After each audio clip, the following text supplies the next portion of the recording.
तो चलिए दोस्तों शुरू करते हैं साइंस के मोस्ट इंपोर्टेंट क्वेश्चन के बारे में। हमारा पहला सवाल है, शरीर के तापमान को नियंत्रित करता है। शरीर के तापमान को कौन नियंत्रित करता है दोस्तों? तो यहाँ पर राइट आंसर होगा हाइपोथैलेमस ग्रंथि। याद रखना, हाइपोथैलेमस ग्रंथि क्या होती है? जो मानव शरीर की जो तापमान, जो टेम्परेचर है, उसे क्या करती है? उसे नियंत्रित करने का कार्य करती है। नेक्स्ट क्वेश्चन है, नर लैंगिक हार्मोन कौन सा होता है? निम्न में से नर लैंगिक हार्मोन कौन सा होता है? तो टेस्टोस्टेरोन। याद रखना, टेस्टोस्टेरोन हार्मोन जो होता है वह नर लैंगिक हार्मोन कहलाता है। नेक्स्ट क्वेश्चन है, मादा लैंगिक हार्मोन निम्न में से कौन सा है? मादा लैंगिक हार्मोन निम्न में से कौन सा है? तो एस्ट्रोजन जो हार्मोन होता है, याद रखना, एस्ट्रोजन हार्मोन दोस्तों मादा लैंगिक हार्मोन कहलाता है।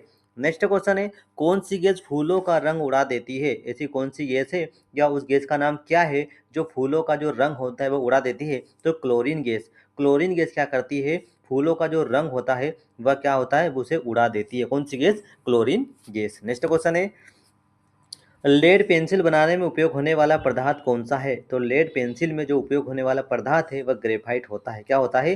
ग्रेफाइट क्या करता है कि जो पेंसिल होती है उसकी जो नोक होती है उसमें जो पदार्थ का उपयोग किया जाता है उस पदार्थ का नाम क्या होता है? तो वह ग्रेफाइट कहलाता है। नेक्स्ट क्वेश्चन है, वायुमंडल में कौन सी अक्रिय गैस नहीं पाई जाती है? तो वायुमंडल में जो अक्रिय गैस है वह रेडान। रेडान जो होती है दोस्तों, जो वायुमंडल में अक्रिय गैस रेडान नहीं पाई जाती, बाकी नाइट्रोजन, आर्गन, हीलियम पाई जाती है। तो ऑप्शन नंबर डी हमारा यहाँ पर राइट आंसर होगा। नेक्स्ट क्वेश्चन है, कृत्रिम वर्षा के लिए उपयोग में लाया जाता है। कृत्रिम वर्षा के लिए उपयोग में लाया जाता है तो सिल्वर आयोडाइड का उपयोग किया जाता है। कृत्रिम वर्षा कराने के लिए हम किसका प्रयोग करते हैं? तो सिल्वर आयोडाइड का प्रयोग किया जाता है। नेक्स्ट क्वेश्चन है, कांसा किसकी मिश्र धातु है? जो ब्रॉन्ज होता है, कांसा किसकी मिश्र धातु होती है? तो तांबा। ठीक है ना, तांबा और टीन मिलकर कौन सी धातु का निर्माण करते हैं? तो वह कांसा धातु का निर्माण करते हैं। नेक्स्ट क्वेश्चन है, होम्योपैथिक के जनक कौन है? पूछा गया है कि होम्योपैथिक के जनक किसे माना जाता है? तो डॉक्टर सैमुअल हैनीमैन को। किसको? डॉक्टर सैमुअल हैनीमैन को क्या माना जाता है? होम्योपैथिक का जनक माना जाता है। मोस्ट इंपोर्टेंट क्वेश्चन दोस्तों, याद रखना। नेक्स्ट क्वेश्चन है हमारे यहाँ पर, विश्व होम्योपैथिक दिवस कब मनाया जाता है? तो विश्व होम्योपैथिक दिवस कब मनाया जाता है? तो 10 अप्रैल को मनाया जाता है। कब मनाया जाता है? 10 अप्रैल को विश्व होम्योपैथी दिवस मनाया जाता है। नेक्स्ट क्वेश्चन है, जीव विज्ञान का जनक कौन है? जीव विज्ञान का जनक किसे कहा जाता है? तो अरस्तु को। बायोलॉजी का जनक किसे कहा जाता है? तो अरस्तु को कहा जाता है जीव विज्ञान का जनक, जिसे इंग्लिश में बायोलॉजी कहते हैं। ठीक है ना, तो ये क्वेश्चन मोस्ट इंपोर्टेंट क्वेश्चन दोस्तों, याद रखना। और साइंस के कई हमने ऐसे क्वेश्चन लिए हैं जो हर एग्जाम में बार बार पूछे जाते हैं। चलिए नेक्स्ट क्वेश्चन है हमारे यहाँ पर, हरी मेहंदी में कौन सा पदार्थ पाया जाता है जिसके कारण वह लाल हो जाती है?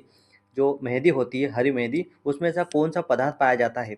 ठीक है ना, जिसके कारण जो मेहंदी होती है वो क्या हो जाती है? लाल हो जाती है। तो लासेन के कारण। किस कारण? लासेन एक पदार्थ होता है, लासोन एक पदार्थ होता है जिसके कारण क्या होती है? जो हरी मेहंदी होती है वो क्या हो जाती है? लाल हो जाती है। किस कारण? लासोन के कारण। नेक्स्ट क्वेश्चन है, मानव का अध्ययन क्या कहलाता है? मानव विज्ञान का अध्ययन क्या कहलाता है? तो एंथ्रोपोलॉजी या फिर मानव शास्त्र कहलाता है। ठीक है ना, मानव के जो रहन सहन, रीति रिवाज या जिस उसके बारे में जो भी संरचना या फिर अध्ययन को क्या कहा जाता है? तो एंथ्रोपोलॉजी कहा जाता है या फिर मानव शास्त्र भी कहते हैं। नेक्स्ट क्वेश्चन है, छिपकलियों का अध्ययन क्या कहलाता है दोस्तों? छिपकलियों का जो अध्ययन होता है वह क्या कहलाता है? तो सोरोलॉजी। क्या कहलाता है? छिपकलियों के अध्ययन को क्या कहते हैं? तो सोरोलॉजी कहते हैं। मोस्ट इंपोर्टेंट क्वेश्चन याद रखना दोस्तों कि छिपकलियों के अध्ययन को क्या कहा जाता है? तो सोरोलॉजी कहा जाता है।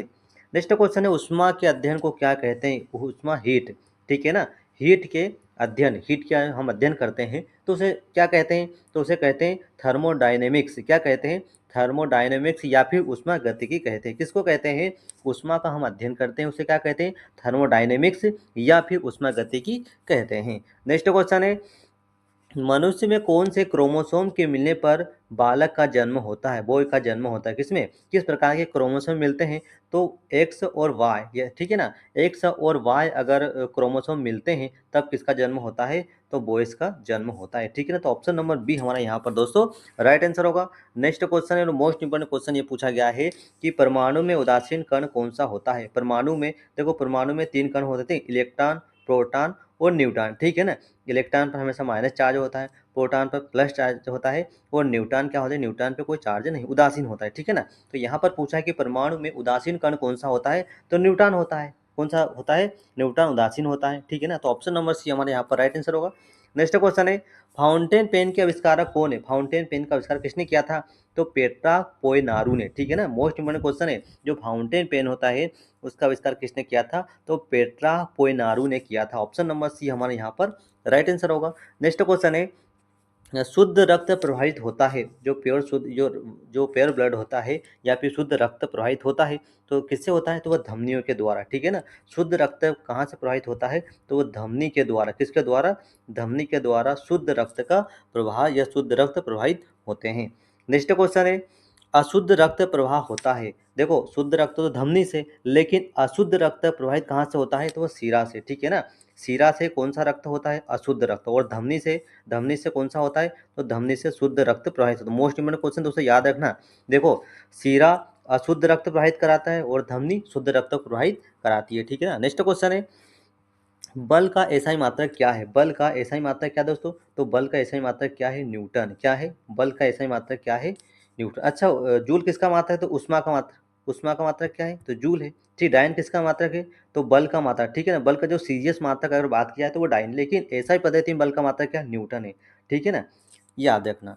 नेक्स्ट क्वेश्चन है, सौरमंडल का सबसे बड़ा ग्रह यानी कि सौरमंडल का सबसे बड़ा उपग्रह कौन सा है, तो उपग्रह कौन सा है दोस्तों, उपग्रह चंद्रमा है, ठीक है। सौरमंडल का सबसे बड़ा उपग्रह चंद्रमा है, ठीक है ना। तो इनमें से निम्न में से कौन सा है, तो यहाँ पर राइट है गैनीमेड, ठीक है ना। सौरमंडल का सबसे बड़ा उपग्रह कौन सा है, तो वह गैनीमेड है। तो ऑप्शन नंबर डी हमारे यहाँ पर राइट आंसर होगा। नेक्स्ट क्वेश्चन है, पौधों की पत्तियों से वाष्पीकरण क्या कहलाता है, पौधों की पत्तियों से वाष्पीकरण क्या कहलाता है, तो यहाँ पर राइट आंसर वाष्पोत्सर्जन कहलाता है। पौधों की पत्तियों से जो वाष्पीकरण जो है वह वाष्पोत्सर्जन कहलाता है। नेक्स्ट क्वेश्चन है, डायनामाइट के आविष्कारक कौन है, डायनामाइट के आविष्कारक कौन है, तो अल्फ्रेड नोबल, याद रखना डायनामाइट के आविष्कारक कौन है, तो अल्फ्रेड नोबल है, ठीक है ना। तो ऑप्शन नंबर सी दोस्तों हमारे यहाँ पर राइट आंसर होगा। नेक्स्ट क्वेश्चन है, ब्रेक लगाने पर कार रुक जाती है, ठीक है ना। अगर ब्रेक लगा रहे हैं तो कार रुक जाती है, ऑब्वियसली बात है उसमें, लेकिन उसमें जो बल होता है वो कौन सा बल कार्य करता है, तो घर्षण बल कार्य करता है, ठीक है ना। ये अगर हम पहिया है, ठीक है ना, कार का पहिया अगर ब्रेक लगा रहे हैं तो उसमें जो बल कार्य करता है, ठीक है ना, तो वो कौन सा बल होता है, तो याद रखना वो घर्षण बल होता है, कौन सा बल, और घर्षण बल के कारण ही गाड़ी आगे बढ़ती है या फिर रुकती है, ठीक है ना। तो ब्रेक लगाने पर अगर कार रुक जाती है तो जो बल कार्य करता है उसे कौन सा बल कहते हैं, गुरुत्वाकर्षण बल कहते हैं, सॉरी घर्षण बल कहता है। ऑप्शन नंबर डी हमारे यहाँ पर राइट आंसर होगा।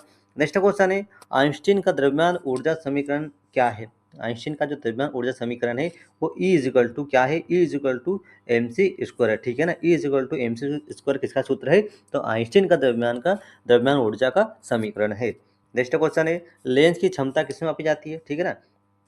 पूछा गया कि जो लेंस होता है उसकी क्षमता क्या होती है, तो डायप्टर में मापी जाती है। अब एक क्वेश्चन और पूछा था कि जो गाड़ी के जो कांच होते हैं, जो साइड मिरर होते हैं, उसमें कौन सा लेंस का प्रयोग किया जाता है, तो उसमें उत्तल लेंस का प्रयोग किया, किसका, उत्तल लेंस, उत्तल दर्पण का प्रयोग किया जाता है, ठीक है ना। तो वो जो होता है वो पीछे की वस्तु को, बड़ी वस्तु को छोटा दिखाने का कार्य करता है उत्तल दर्पण, ठीक है ना। तो लेंस की क्षमता किसमें मापी जाती है, डायप्टर में मापी जाती है। नेक्स्ट क्वेश्चन है, विद्युत का सबसे अच्छा चालक कौन सा है निम्न में से, ठीक है ना, किसमें, निम्न में से विद्युत का सबसे अच्छा चालक कौन सा है, तो फर्स्ट नंबर पर चांदी आती है, ठीक है, दूसरे नंबर पर सोना, और दूसरे नंबर पर तांबा और थर्ड नंबर पर सोना, ठीक है ना।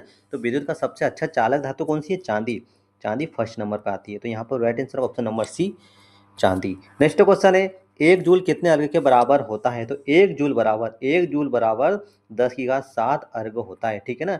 एक जूल बराबर कितना होता है, तो एक जूल बराबर दोस्तों 10 की घात 7, कितने, 10 की घात 7 अर्घ के बराबर होता है। नेक्स्ट क्वेश्चन है, आरसीबी आरसीबी और डब्ल्यूबीसी का अनुपात कितना होता है, आरसीबी और डब्ल्यूबीसी का अनुपात कितना होता है, तो 600 अनुपात 1 होता है। दोस्तों ये मोस्ट इंपोर्टेंट क्वेश्चन है, कई बार एग्जाम पूछ चुके हैं साइंस की, या ग्रुप डी के एग्जाम में पूछा था कि आरसीबी और डब्ल्यूबीसी का अनुपात कितना होता है, 600 अनुपात है। या फिर ऐसा पूछ लेते हैं कि डब्ल्यूबीसी और आरसीबी का अनुपात कितना होता है, 1:1:600, मतलब इस प्रकार से भी क्वेश्चन पूछा जाता है। तो यहाँ पर आरसीबी और डब्ल्यूबीसी का अनुपात कितना है, तो 600:1। नेक्स्ट क्वेश्चन है, विटामिन की खोज किस वैज्ञानिक ने की थी दोस्तों, विटामिन की खोज किस वैज्ञानिक ने की थी, तो विटामिन की जो खोज है वो फंक नामक वैज्ञानिक ने की थी, किसने की थी, विटामिन की खोज किसने की थी, तो फंक नामक वैज्ञानिक ने की थी। नेक्स्ट क्वेश्चन है टिटनेस रोग से कौन सा अंग प्रभावित होता है? टिटनेस रोग से कौन सा अंग प्रभावित होता है? तो तंत्रिका तंत्र होती है। टिटनेस रोग से जो अंग प्रभावित होता है वह तंत्रिका तंत्र होती है। नेक्स्ट क्वेश्चन है रक्त का पीएच मान कितना होता है दोस्तों? तो रक्त का पीएच मान, मानव रक्त का जो पीएच मान 7.4 होता है स्वस्थ मनुष्य का, ठीक है ना। तो रक्त का पीएच मान कितना होता है? 7.4 होता है। नेक्स्ट क्वेश्चन है एक आदर्श तरल की सांद्रता कितनी होती है? एक आदर्श तरल, ठीक है ना, एक आदर्श तरल की जो सांद्रता होती है वह कितनी होती है? तो वह 0 होती है। कितनी होती है? तो वह 0 होती है। नेक्स्ट क्वेश्चन है गन मेटल किसकी मिश्र धातु होती है? गन मेटल में किसका मिश्रण होता है? तो तांबा, टीन और जिंक का, ठीक है ना। तांबा, टीन और जिंक के मिश्रण से कौन सा गन बनता है? तो गन मेटल बनता है। 3 धातु से, एक तांबा, एक जिंक और एक टीन।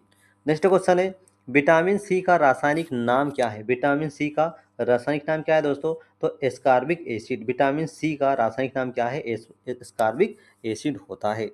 नेक्स्ट क्वेश्चन है रक्त का, ठीक है ना, रक्त किस प्रकार का ऊतक होता है? तो रक्त एक तरल संयोजी ऊतक होता है। रक्त जो होता है, ब्लड जो होता है, ठीक है ना, ब्लड किस प्रकार का ऊतक होता है? तो तरल, ठीक है ना, तरल लिक्विड लिक्विड संयोजी ऊतक होता है। ऑप्शन नंबर डी हमारा यहाँ पर राइट आंसर होगा। नेक्स्ट क्वेश्चन है एसआई पद्धति में मूल मात्रक कितने होते हैं? तो एसआई पद्धति में मूल मात्रक की संख्या कितनी होती है दोस्तों? 7 होती है। याद रखना, मूल मात्रक कितने होते हैं? तो 7 प्रकार के होते हैं। नेक्स्ट क्वेश्चन है बल, दाब और क्षेत्रफल में क्या संबंध है? तो यहाँ पर राइट आंसर होगा ऑप्शन नंबर सी, ठीक है ना। पी क्या है? दाब। दाब बराबर क्या होता है? दाब बराबर बल बटे क्या होता है? बटे क्षेत्रफल, ठीक है ना। तो क्षेत्रफल क्या होता है? क्षेत्रफल ए स्क्वायर, ठीक है ना। तो दाब बराबर होता है एफ अपन ए होता है, ठीक है। तो एफ क्या है? एफ जो होता है वो बल होता है, ठीक है ना, और ए क्या है? क्षेत्रफल। तो दाब बराबर बल बटे क्षेत्रफल होता है। तो यानी कि यहाँ पर ऑप्शन नंबर सी हमारा यहाँ पर राइट आंसर होगा।